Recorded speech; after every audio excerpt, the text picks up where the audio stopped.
I'm Paj Valley, I'm the moderator for this session. I'm a director of Masterplanning and Urban Design at Stantec, who are a global multidisciplinary practice that specialises and has the wealth of experience in transportation and placemaking, amongst others. Personally, I have over 32 years' experience in the sector. I'm delighted to be chairing this session today. I'm being joined by an expert panel to discuss this exciting topic. The panelists will introduce themselves separately when they get to the lectern shortly. But briefly, I think I should say we have Grace Grant from WSP, your far left, Isabella Bhoan from WW+P, and Andrew Atkins from Solum, a joint venture between Kier Property and Network Rail. So this topic looks to build upon the earlier sessions and the themes that have analysed opportunities and constraints depending on setting. This session focuses not on the urban environment, but on rural environments such as small towns. We'll look to explore issues such as what does growth look like in low demand and rural areas such as market towns? How can transport hubs act as a catalyst for growth and regeneration? It poses whether car dependency can actually be reduced in such environments, and explores whether active travel and public transport services can offer a viable alternative to car dominance. Our panelists will look at potential opportunities and challenges under three key themes: economics from Grace, visioning from Isabella, and deliverability through Andrew. We'll start with a presentation of no more than 10 minutes from each panelist. We then go into a collective discussion on key topics that we may have heard or from the presentation or from the debate. And then we finally open to the floor for questions that you may have. So it leads me to introduce Grace to come up to the stand, and let's start the presentation. So thank you.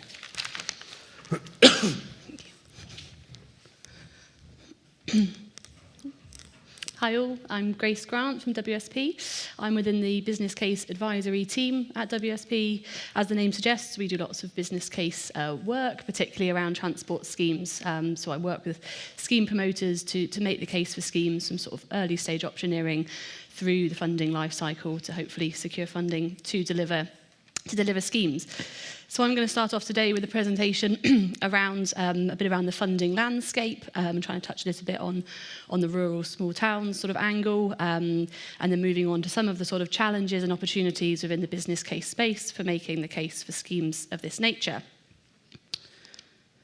So, the funding landscape to start with. I'm sure all of you in your various sort of areas of work are feeling this also, but the phrase sort of we keep coming back to is around a general uncertainty at the moment around funding for transport specifically. We've got the upcoming spring statement later this month, which hopefully will bring a little bit more clarity, and that coincides with the outcomes of the ongoing transport infrastructure portfolio review, which is a review that was started last summer by the government as a kind of result of this inherited funding black hole. And so for transport schemes, they said there was a £2.9 sort of billion black hole in funding for transport projects. So that infrastructure portfolio review is really taking stock of that pipeline.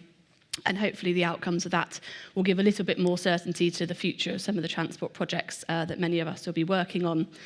So that's coming later this month, in March. However, I think the real level of clarity around funding and the policy landscape really is going to not be until June sort of time at the conclusion of the comprehensive spending review.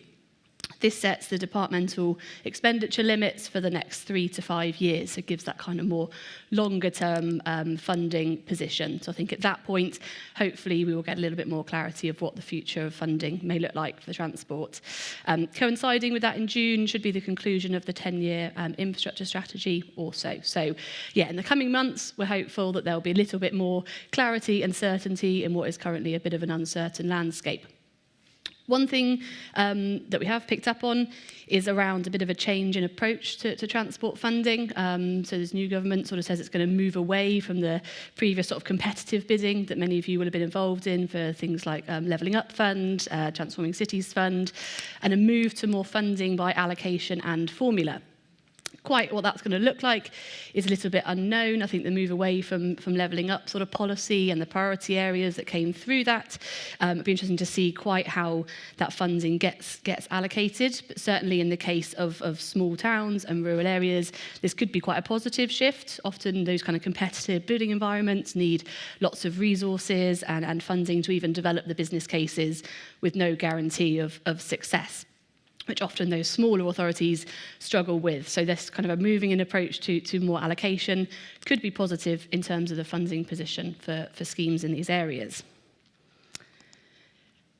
Another sort of challenge, I guess, with funding for rural schemes and schemes in smaller cities and areas is a general kind of lack of targeted funding pots. We see lots of funding pots directed at the city regions and the combined authorities, and there's generally a bit less in terms of focus specifically on rural. These pots can also be significantly kind of less in absolute size, so less money to go around and be spent. In Network North, there was this announcement of this £4.7 billion local transport fund, which was really focused on rural counties, smaller cities and towns, felt kind of like a rural version of the CRSTS, so the City Region Sustainable Transport Settlement. And this funding was said to be allocated between the North and Midlands as part of making up for the cancellation of the northern leg of HS2. Since that Network North announcement, there was kind of hints in the autumn statement that this funding pot might transpire into something, although potentially to a lesser kind of scale, where it was said there could be £650 million of funding for schemes, transport schemes in smaller cities and rural areas. So it sounded quite positive, although I say a reduction in funding. However, then more recently, the Transport Secretary described some of these sort of Network North allocations as fantasy money that kind of wasn't backed. So quite what the future of the local transport fund is going to look like remains a little bit uncertain, and maybe something that comes out more so in the spring statement and the spending review. One question that kind of springs to mind with this, and I ask this probably as somebody who lives in a rural area in the southwest, is what about the rest of the country? So this funding, as I say, in Network North was said to be for sort of Midlands and the North, but doesn't really close out what about funding for the south, southeast and the east of the country. So interesting to see if alternative funding pots or if this funding pot gets spread a bit more widely going forwards. In terms of funding, it'd be difficult to stand here and not say the word devolution. I'm sure it's come through in lots of the presentations that you've all been to over the last couple of days. I'm certainly not going to get into the nitty-gritty details of it. For those of you that have read the white paper that came out just before Christmas, it's fairly heavy and involved. So we'll just kind of, pick up at a high level today. I guess the fact that devolution is something that's here to stay under the new government and seen as a way to drive growth, reduce inequality, and the kind of strengthen devolution, if anything. There's talk about these kind of mega councils, so these strategic authorities being created that will have population areas of at least 500,000 people. And again, similar to how the sort of previous pre-white paper set up, different levels of devolution, and as you increase through those levels, more levels of kind of local funding and powers, and move to kind of a consolidated single settlement for established mayoral authorities, and then down the scale to foundation strategic authorities. So devolution, as I say, is a thing that sounds like it's here to stay and is growing. In terms of small towns and rural areas and funding, this could be seen as quite a positive thing, with more power to spend money locally. It might give these areas a bit more of a voice and a bit more weight in sort of decision making and driving funding into these areas. So against that sort of funding backdrop and some of the challenges of that, I suppose more generally in terms of within the business case process and making the case for schemes in rural areas, there are obviously challenges. Those of you that joined the STB session pre-lunch, they touched on some of these things around the difficulties in terms of rural transport and making the case for schemes in these areas.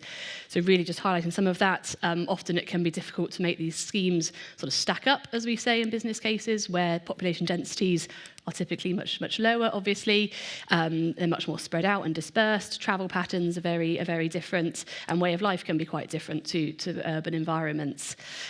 So often making the case for change, as we say in business case, that kind of strategic narrative around a scheme and the need for intervention can also look really different to an urban environment. And I think it's important to sort of recognise those differences. Often for kind of schemes in rural areas and small towns, the challenges are more around reliability, resilience, isolation of local communities, high levels of car dependency, but actually where there are not really real viable alternatives to travel, that means people have to maintain this cycle of travelling in car. So that case of change can look very different to a kind of scheme in an urban environment, which also means the solutions can look really different to a scheme in an urban environment. Will often be much more kind of novel or bespoke solutions that try to address some of these challenges in rural areas. As I touched on previously, other sort of challenges can be around obviously less funding, often directed at these areas, and also the councils can be much smaller and more resource constrained to actually develop business cases for these schemes, which all kind of feed into a challenging landscape. But it's not all challenges. I'll bring a bit of positivity for rural schemes. It can be done, and it can work. One example of this, and I know the rest of the panel are going to talk more about some of their examples afterwards, is the Lincoln Transport Hub. So this was sort of a transformational scheme that turned what was previously a fairly unappealing sort of antisocial bus station into a real kind of interchange between bus and rail. As part of it, commercial residential developments were delivered, as well as active travel measures, general urban realm, and a kind of moving through traffic out of this area to kind of enhance that public realm as well. The 5-year monitoring evaluation plan has recently concluded for this project, and found actually it has had really positive impacts in terms of the occupancy of some of these units, the impacts on land values, increased cycling and reduced traffic movement. So shows that these kind of schemes can work. It just takes understanding of that sort of current situation. And so a few kind of final thoughts just more generally around trying to make the case for kind of these schemes in these areas, and I've touched on some of this as I've sort of gone through, but really having that really clear understanding of what the problem being addressed is, and recognising that that will be different from lots of other schemes, but making sure that that is really well understood and really kind of clearly articulated within any kind of business case or funding submissions, and that it's evidence-led, so really kind of providing the evidence to support the claims and show the problem to be addressed. And working with local stakeholders in the community on determining the kind of solutions in these areas and getting that kind of buy-in and support from an early stage, and bringing them through on that journey and really telling that story through the business case or funding application.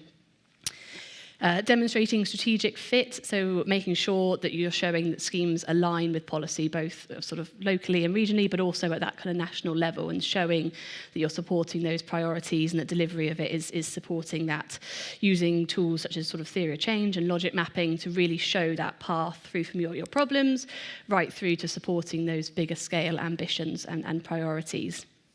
And a final point we touched on briefly around sort of making these schemes stack up can be quite difficult.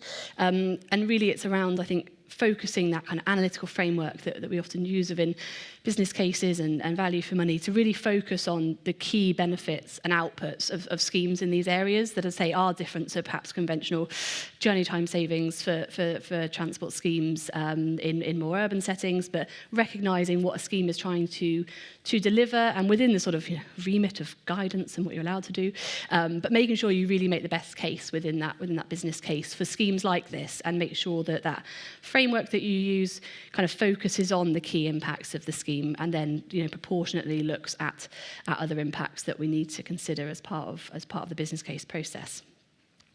So that was a bit of an overview for me in terms of funding and business cases for schemes like this. I'm now handing over to Isabella.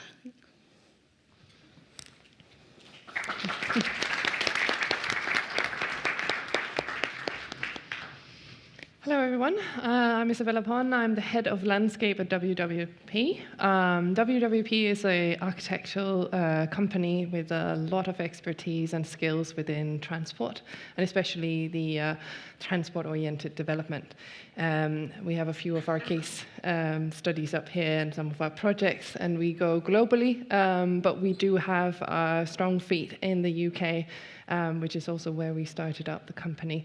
So I'm going to take you through a project which I think personally was quite successful and went through quite a lot of challenges, but some really interesting challenges where we learned a lot from how to work with more rural settings and councils as well. So it will be Harefoot Station, Transport Hub. As you can see on the screen, you will see some of the current or images of the current situation. Now, Harefoot itself is quite a fantastic city and area. It has a quite strong historic and heritage setting. But when you arrive to Harefoot, especially from the station itself, you are sadly met with quite a contradictory sort of experience. It is a tarmac surface. There is a sort of car park. You are not necessarily really aware of how to move forward. You have a very small sort of public realm right outside of the entrance of the station, and you sort of have to zigzag your way through this car park to actually get into an area where you think, now I sort of know how to get into the center of the area. So we really saw this as a sort of a disappointing experience of a beautiful heritage listed Grade 2 station. There are some amazing old historic photos of it as well, where it's really being sort of put in the landscape as this landmark feature that you move up to. And we wanted to bring it back to that state. We really wanted to give it that sort of breathing room to be a location and a sort of a landmark and also a sort of an element of what Harefoot is. It really is your first experience with the place, so it should also in that way give you that experience of what is the local character. So on top of that, obviously we wanted to look past this whole car park situation and try and create a little bit more public realm, so you actually felt like you had a chance to breathe and to arrive and to figure out what your next few steps were. And one of the things that really happened when we started looking into it was focusing on the pedestrian movement, really understanding how do you arrive to this place, how would you like to sort of move forward, how could we encourage, again, active travel, especially in a space where, as Grace also mentioned earlier, it is really car dominant. How do we transform sort of the behavior of the local people and at the same time follow the aspirations of the council, who wanted to go a lot more sort of active travel, green, public realm focused. So we did a lot of iterations and optioneering within the space and decided to simply move all sorts of vehicle movement out to the side, create a nice sort of large public realm forecourt that should in some way provide more recreational uses and function perhaps a little bit more as a very soft park, which it also used to be back in the days as well. But what was a really important element, again, was the local character. How do we make sure that we create something that the local public can also in some way absorb themselves and become a part of? It was extremely important to create this sort of local anchorage and make sure that the public there was also interested in actually getting this sort of new design in front of their station.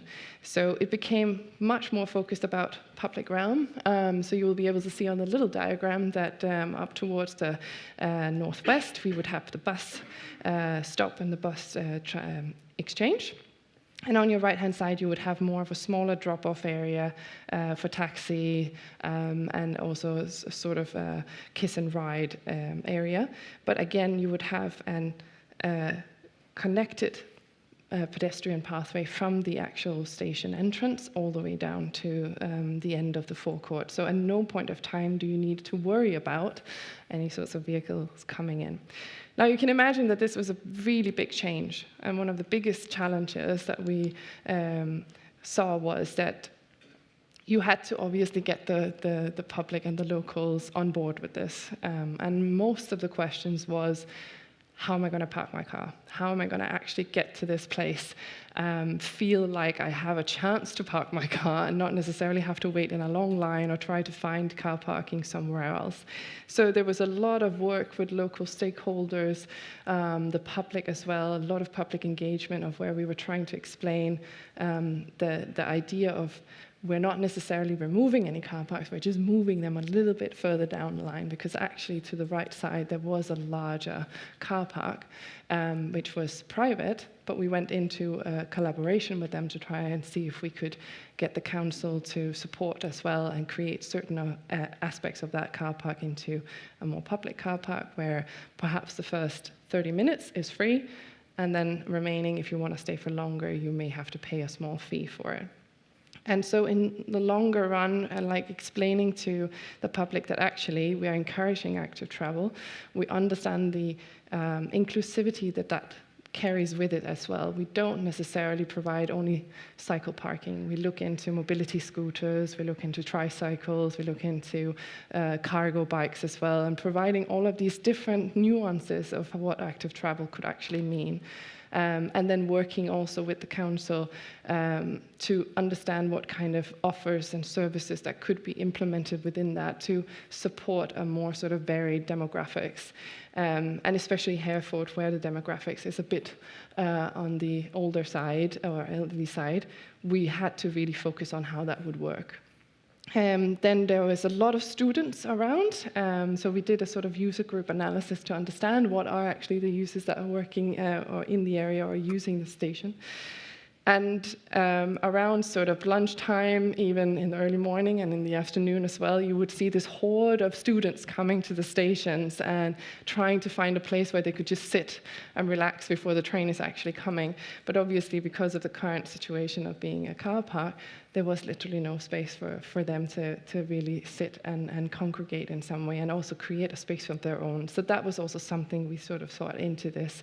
So you'll be able to see some of the diagrams are routes of different types of users and how they come in and how we would like them to sort of look into the design and be integrated as well. So the really big challenges were obviously the car dominance. That was really one of the big ones.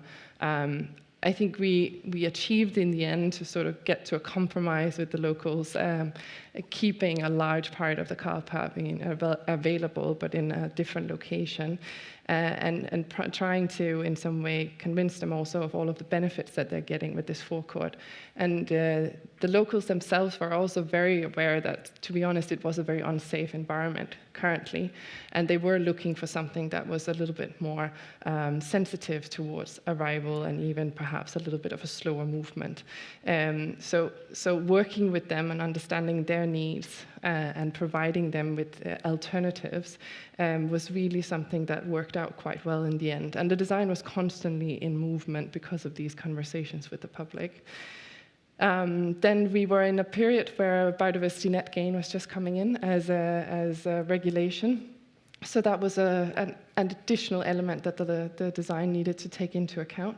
So we were working a lot with trying to find that compromise between local character and local materials, and at the same time sustainability, understanding how we can use nature to provide sustainability benefits as well, with better air quality, carbon sequestration, and water runoff as well.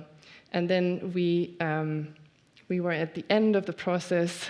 We had an election and a change of council members. So there was also a change in aspirations, which was really interesting.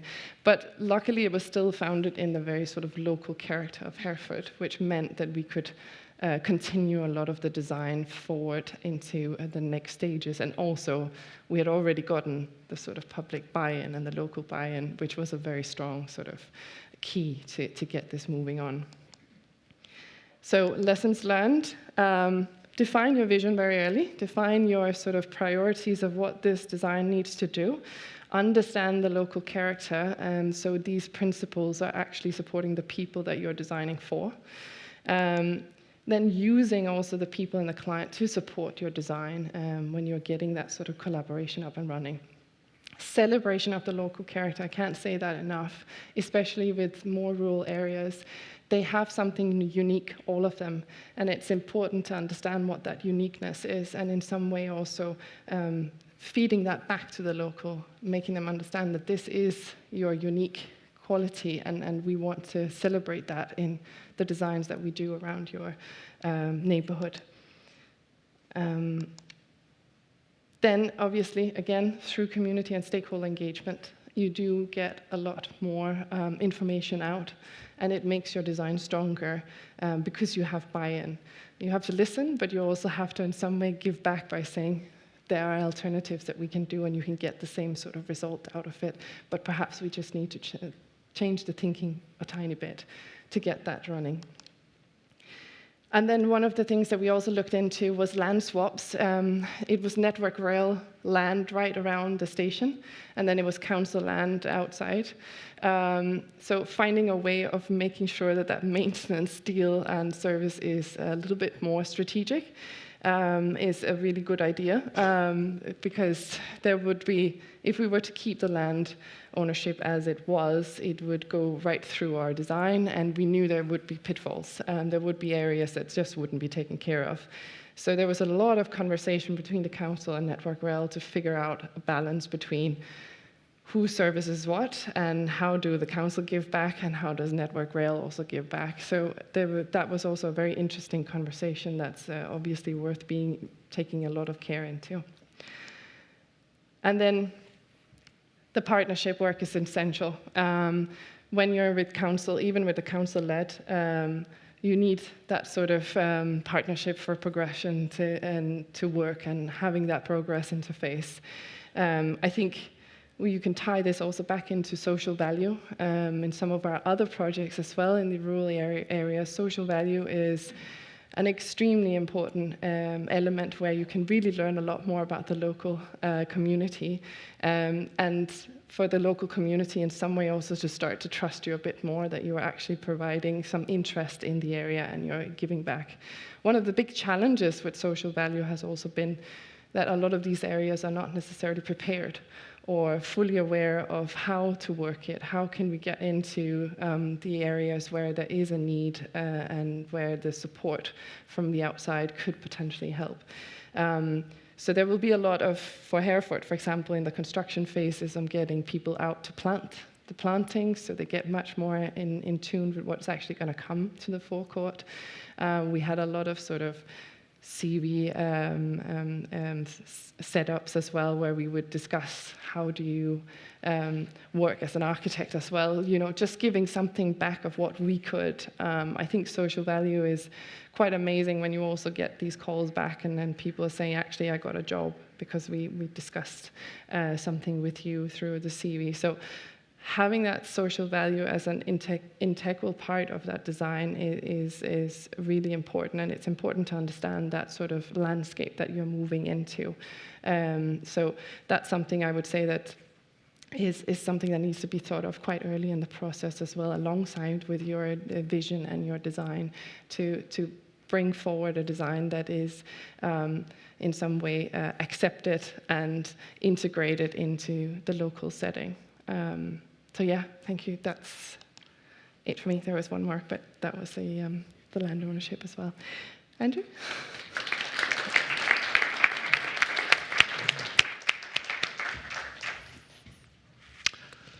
Hi everyone, I'm Andrew Atkins. I'm a development director with Solum. So I'm employed by Kier Property, and I work pretty much all of my time within our joint venture with Network Rail. Solum as a JV has been running now for around about 15 years. We were first procured in 2008. The focus of the JV is all around essentially trying to deliver regeneration and growth and station improvements around Network Rail's hubs. So it's a 50-50 JV. The nature of the JV is that Network Rail and Kier Property injects its capital, and then we try and release some of the projects that you've seen on screen up there. Wanted to talk today about our project in Bishop Stortford called the Goods Yard. Bishop Stortford, for those of you who don't know it, is around about 40 minutes from London, about 22 miles on the rail line heading out, I suppose, to East Anglia. Town itself has got a historical context, elements from medieval time. Town centre is immediately sort of south of the image that you can see in the centre there, about 500 metres away, and then the railways arrived latterly, obviously around about 150 years ago. So the yellow dashed area there is our site. It's about 5.6 hectares, formerly sidings, and then since the sidings have sort of been no longer required, the land has evolved into other railway-related uses, and primarily, until we arrived, it was providing around about 750 spaces for customer or passenger parking. I suppose the dynamics of the town and the railway, if you look sort of north and south, there's an alternative railway station about 3 miles north, 3 miles south. But if you're looking east and west, you've probably got to go 15, 18 miles specifically in different directions before you then think about an alternative railway station. So you get that sense of elasticity in terms of the relationship of the communities surrounding Bishop Stortford. So we arrived at a site that was sort of fairly mixed condition, and in the immediate environment outside the sort of railway station itself, a fairly poor experience, to echo some of the stuff that Isabel was talking about in terms of spilling out into a space that had evolved over time. That was the transport interchange, that image there on the bottom right. So there was buses, cars, taxis running through that space. And obviously our project is trying to unlock those elements and piece it together in a more rational fashion. The other point to make really around the sort of town-station relationship itself is that given that sort of historical pattern and the, I suppose, more tight-knit nature of the town centre, there were sort of distinct problems in the town around traffic. That traffic problem was compounded with the arrival in the sort of, or the expansion through the 80s of Stansted Airport nearby, so you've got a significant volume of traffic and users associated with that. There's the M11 motorway as well, which is nearby, but still a significant volume of people choosing to get to the airport through the railway station or local bus connections. So this is sort of the evolved master plan that we're working towards now. I say it's evolved master plan. We've had probably 2 or 3 attempts at it in different iterations over time for different parts of the site, and certain parts of the site have needed to be replanned. But in the broad dynamics, 3 distinct components that are passenger-facing and around knitting the station element back into the town. So we've got red for the bus interchange that we're going to deliver. That bus interchange is handling around 16 different services through the town. A public plaza space that provides that sense of arrival, and then a new sort of station drop-off forecourt experience. Beyond that, one of the major opportunities that we're trying to achieve is the sort of connection, and apologies for the orientation, but it's actually a north-south link between the red and the blue there. That north-south link providing a new sort of spine road and what's turned out to be a bus corridor through the town. And one of the major debates through the master planning process was around whether that should be just bus only or just bus priority, or whether that should be opened up to all traffic. So from a strategic perspective, transport planners in the room saying bus priority, bus only, we should be, that should be where our focus is in terms of sustainable transport. But obviously a lot of clamour from the local community to release the pressure on the roads elsewhere in the town centre. So certainly a problem at the time, but we think it's come out in the right way in terms of where we've ended up. Some of the other dynamics in the master plan: 2 multi-storey car parks, a significant quantum of residential, a new hotel building.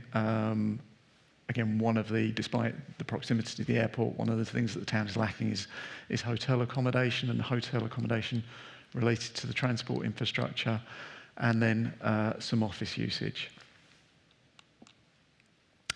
So some of our challenges, delivery. We've really been sort of on site with spades in the ground for probably 5 years. One of the big problems we've obviously had to work around was COVID years.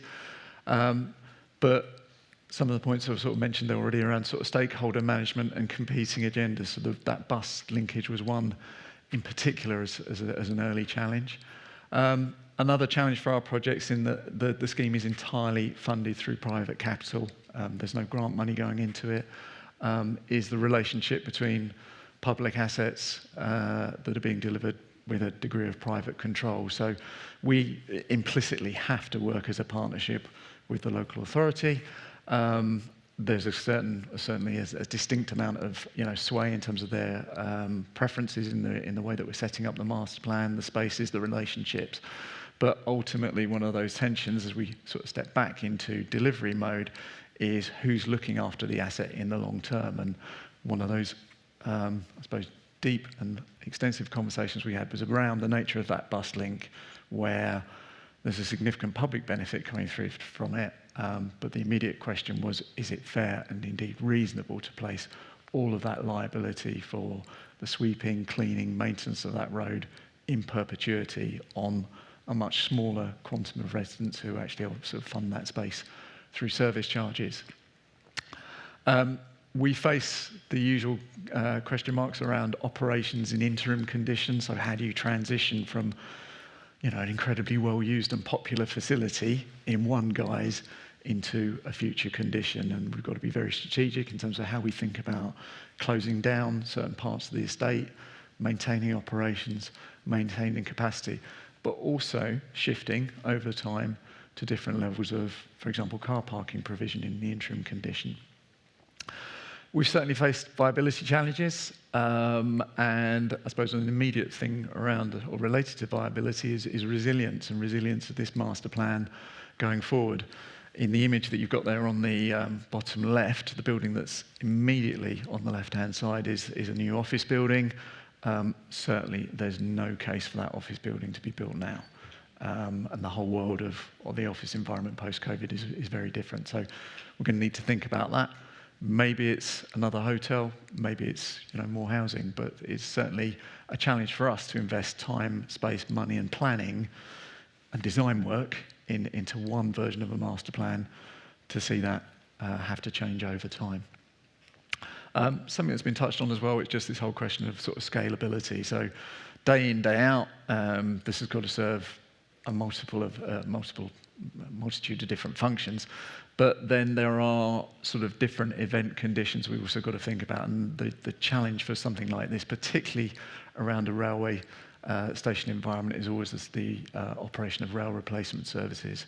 So to think about that environment where the station's closed, no train services, and suddenly we've got to put perhaps 50%, 60% more buses through this space, and how we manage that with cars, passengers, and everybody else maintaining that functionality.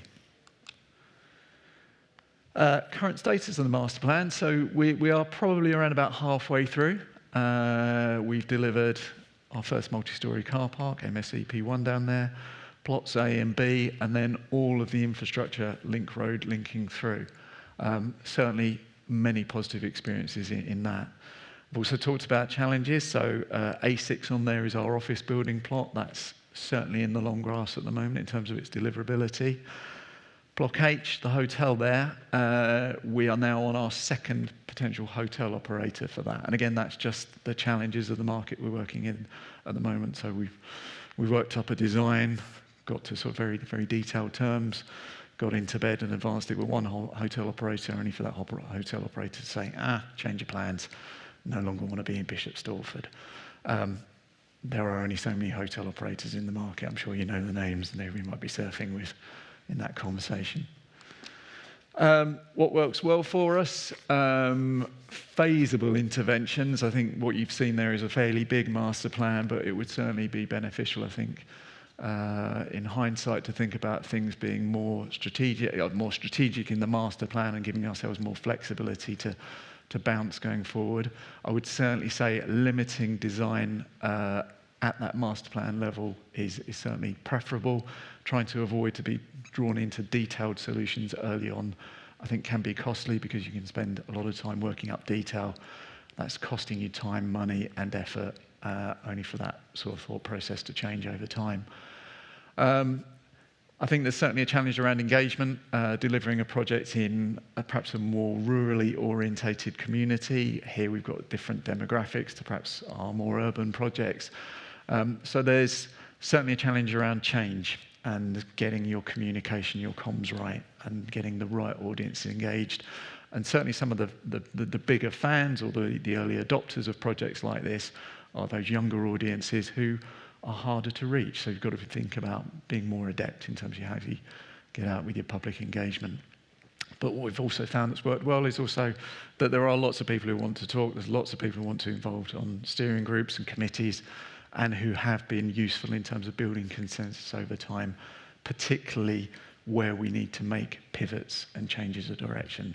So feedback from steering groups has been useful in terms of conversations that we're having now, for example, around things like, is the second multi-storey car park required? And that's certainly been a conversation that's evolved post-COVID in terms of changing dynamics, changing patterns of car usage, people starting to appreciate some of the transport benefits that this scheme offers now.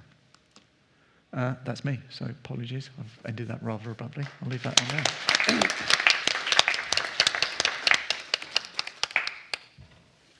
Yeah, thank you all. It's been some really interesting presentations, some really insightful food for thought. We've got a few questions before we go out to the floor. One of the questions is about general growth patterns, you know, the polycentric, concentric growth patterns. And in rural environments, we tend to get polycentric clusters that are connected by linear movement corridors. So the question really is, how easy is it to get a scalable, achievable, vibrant development and growth in those kind of environments? Who wants to take, do you want to take it first, Isabella? Envisioning plan? Yeah, I mean, it's a tricky situation. I think it's a lot about understanding the needs and the typical growth that would happen in the space. We've had a few projects where the aspirations from the local council may be very different from what is actually viable. And having, you know, experts on the projects, which we also had, to tell you what the viable scheme could be, and trying to find that middle ground is, I think, very crucial to get something that's actually going to work. We can also see that a lot of times, you know, the council is also willing to take very big risks, actually, to try and push it in a different direction and try to get a different a user group or a user target to get a different type of growth, which, you know, it is interesting to see when it also works out well, actually. But there is, you know, a bigger risk in development standing a bit more, you know, unused for a longer time, for example, to get that sort of viability in. So I think it's finding that balance between aspirations and what is locally viable, and, you know, having that change in smaller bites, I think, is the important thing. And yeah. Thank you. Grace, from a kind of financing, economic perspective, obviously you touched on it, the kind of the difficulties in that, in rural environments. Is there anything else you can elaborate? What's the easy ticket wins, if there are any? Yeah, that's a good question. I think it is sort of tying in with really understanding that kind of the best use of the money, really understanding what the key problems are, and what the best way of addressing that is, so that comes through when you're sort of seeking money to deliver these kind of schemes. And I think sort of making sure that solution is addressing the right problems, otherwise that does end up unraveling throughout that kind of business case and scheme development process. I think in some ways, talking about the kind of developments and things, I think obviously the growth agenda of this government around housing delivery, and kind of recognising the links between the necessity for transport within delivery of housing and what that might end up looking like in terms of funding. Sort of we've seen previously things like Housing Infrastructure Fund, kind of really tying that link between the need for kind of infrastructure that then brings forward sites that perhaps were not viable without that sort of upfront public sector funding. So it'd be interesting to see if that sort of style funding comes back around again with this new kind of re-emphasis on housing delivery. Fantastic. So Andrew, your presentation, I was just thinking about the context of the environments that you're looking at to develop in and around the stations. obviously it looks like you're looking at not necessarily city centre, but edge of town, edge of city, and maybe slightly larger towns. Yeah. Does your model work? Can it work for more rural? Thinking about the Hereford example that Isabel spoke about. It can be tailored down. I mean, we've got one project at the moment which is no more than a single block of apartments, 57 units, potentially still at planning stage or pre-planning stage. And when we're sort of scaling that one down, we're looking to deliver an improved access road, a station forecourt, as simple as that. I say to everybody, whenever you're undertaking a development project, it doesn't matter if you're just putting an extension on your house or doing a Bishop Stortford, the mental map of decision making as you go through it is still the same. It's still the same number of control points, gateways, decisions. So it is more work to put that smaller project together, or it feels as if it's more work, but it's definitely scalable. Still achievable. Yeah. Okay. I've got another question about really, thinking about the new towns agenda, and not necessarily that these new towns may fall within these areas, but they may be very close proximity. So just some thought about from the panel, really, about are there any real pros and cons about new settlements, new towns, that will have an impact to the rural environment in those contexts? I think everyone's looking at you, Grace. I was looking at you. That's a good sign. That's a good sign. Is there, from an economics perspective? I think it's sort of, I suppose working out, I think often in these kind of areas, the available footprint to deliver the kind of new towns, and then the growth can obviously be a constraint, so really identifying the kind of best places to do it. And I think it comes back to that kind of engagement a lot of time with the local community. I think often, particularly in sort of rural areas, they're obviously much greener and more protected, so actually working with the community to work out the sort of locations that are going to be the most viable and work the best, and bringing that kind of forward in the process, so that it's not a sort of sticking point down the line, I suppose, to actually kind of bring everybody, the local community, on that journey to find the best and most viable solutions. Okay, and I'm just thinking, Isabella's point really here, about if you are growing new towns in and around these rural contexts and environments, what's the pros? So are the pros about connectivity, job creation, improvement of social care? Is there anything from a vision and perspective that you can think about? Yeah, I think that, there's maybe a more open scale of things, and more opportunity, because you're sort of setting the whole cultural aspect from the get-go. You have more input. But obviously that can also be seen more as maybe a con as well, that it is very new and fresh. You kind of have to be able to create some sort of a local anchorage in some way. And definitely tying it into what Grace is saying, it is potentially also taking in the environment and understanding how that ties into the current sort of recreational offers, and how that, but would be much more available into a sort of more green setting, which I think is a positive thing. Andrew, anything further to add? I'm thinking your model will serve itself very well. See more For me, increased population nearby. I can see, that our projects have a habit of being quite contentious. I hate to say it. People, particularly as you move into the more, I'd say, rural, smaller town environments, people seem to think that they live in that town, or they've moved to that environment often for a reason.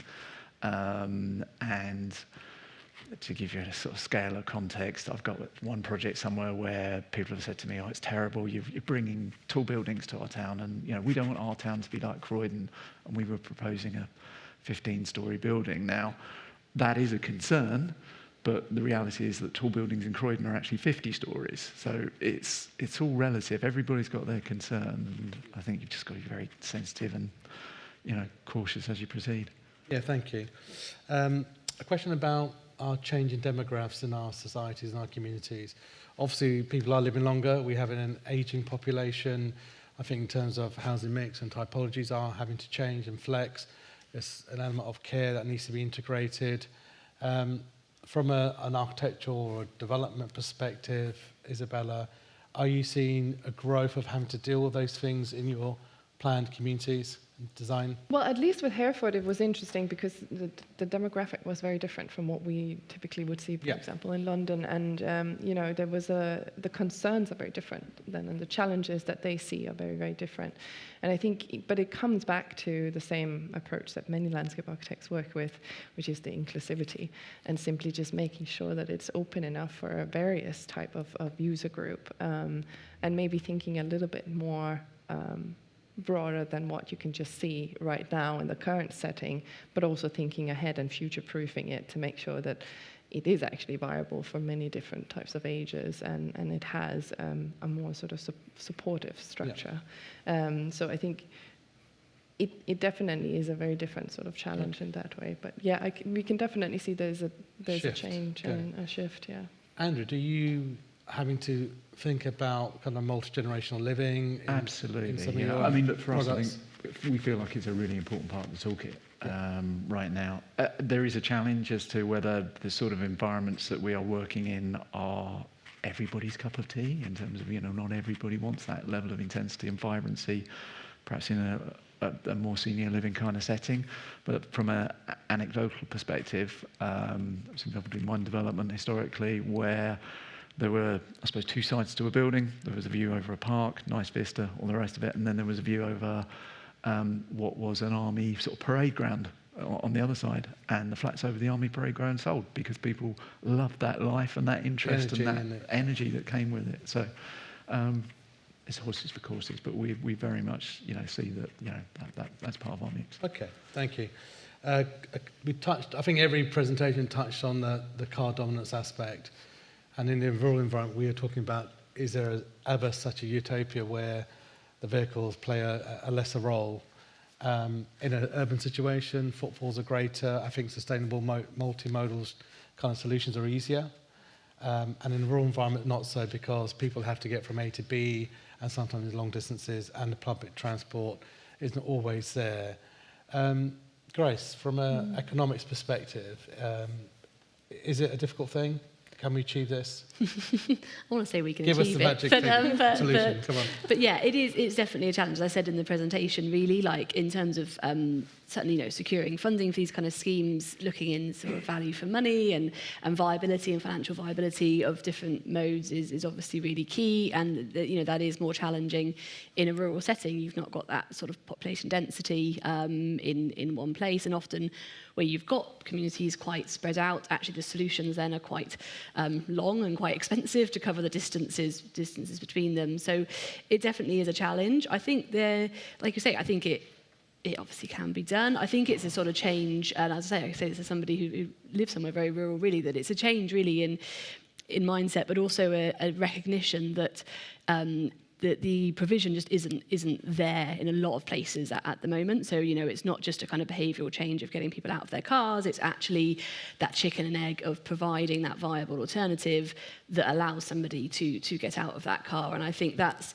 the sort of challenge to recognise, is actually that it's a sort of bigger process. It's a change, the way in which we live and work now has changed with more working from home. So the way we travel is also different. And I think the systems need to kind of be looked at from that kind of starting point to come up with a solution that works in these areas that, as I said, will be very different from what works in a big city centre or an urban setting. So I think it's almost back to the basics. Back to first. basics. Andrew, how are you dealing with car parking in some of your new sites? It's definitely a challenge. We've got some projects which are, again, in sort of more rurally orientated communities where there's certainly an affluent profile to that community, and their world is very much, I live in the country, I drive a big car, I'm happy to pay whatever it takes to have a space at the station for that car, and I don't want anybody to stand in my way. And that's an interesting view, but that doesn't serve everybody. We've sort of seen, from the rail industry's perspective, a classic sort of V-shape to occupancy in car parks, and there is a question mark very much as to, well, what are we doing outside that V? Yeah. This is a public asset, we should be making better use of it. So we were always just trying to strike that balance. Yeah. But at the moment, the trend is that car parks are coming down in size. Oh, good. So there's a good future in that sense. Yeah. Isabella, I want to talk about, I know you worked in Holland, and there's a whole different kind of planning system that works and operates compared to the UK. Would you say these kind of topics that we're discussing right now, is it easier to facilitate a vision in Holland versus the UK when we talk about reducing car dependency and developing sustainable places? I would say around Holland, even in Scandinavia as well, as soon as you get outside of the big cities, it's the same issue, to be honest.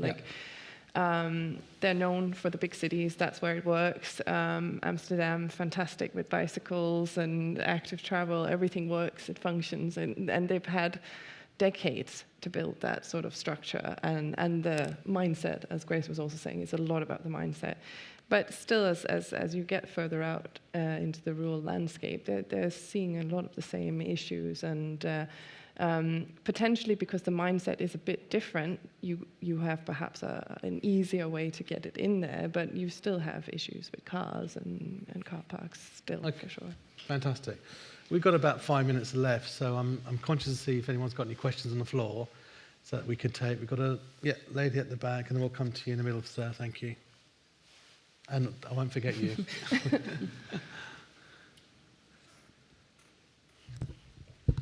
Thank you. Thanks for a great discussion. It's really useful, I think, for all of us who are working on rural projects.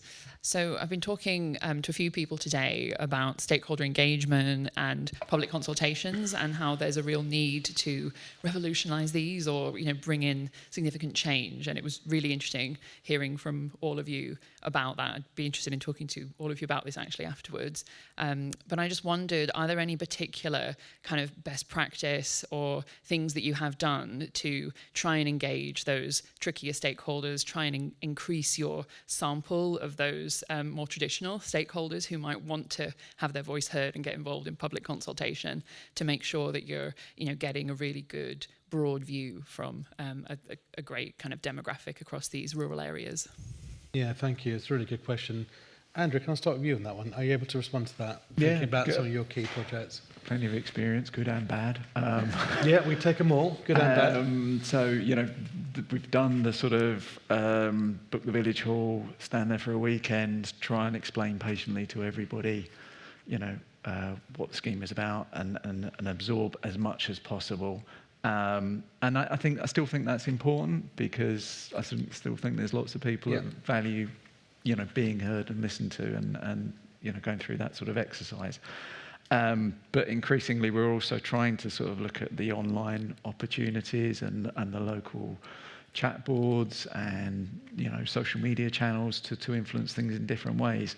And some of it is what I would call indirect in terms of the way we're doing that. So there are groups and I suppose interest groups in particular who are very much sort of pro-development. And so one of the things that we've been doing is working with some of those groups to ensure that when we're putting out a message around development, they are also spending time in those chat communities themselves talking about their view on pro-development matters. And that's helpful in terms of trying to provide a bit more balance to the debate. Okay, thank you. Isabel, anything to add? I'm thinking about your Hereford. Yep, you talked about the stakeholder engagement process.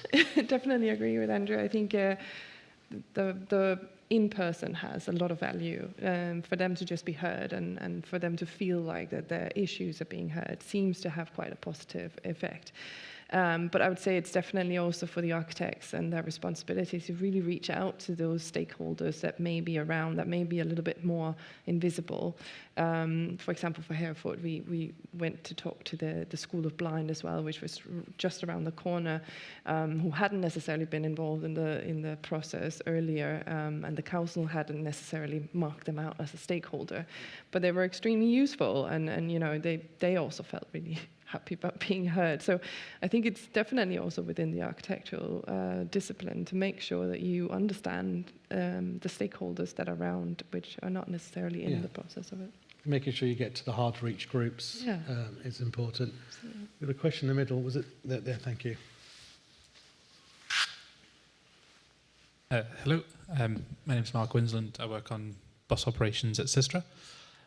Grace, you mentioned you mentioned the kind of the growth of combined authorities, and in our response to the Transport Committee's inquiry on rural services, we also recommended the creation of regional transport authorities as well, because of the scale and rural networks feeding into urban areas and so on. But obviously local democracy isn't easy, it's not simple. And there's been examples in the last couple of days of, for example, Telford refusing to consolidate with Shropshire, and Plymouth kind of chopping and changing its mind on integration with Devon. Yeah. So I think for the urban space, they can make those decisions thinking about themselves. But from a rural point of view, do you think those are lost opportunities? And what do you think, if anything, could be done differently for the rural areas to make sure they don't lose out? I think so, yeah, it's a good point. And I think there's, as you said, a number of councils sort of negotiating currently on how this looks and finding their feet with it. I think, like I say, there's the opportunity in terms of rural areas that it could give that kind of local power and more funding.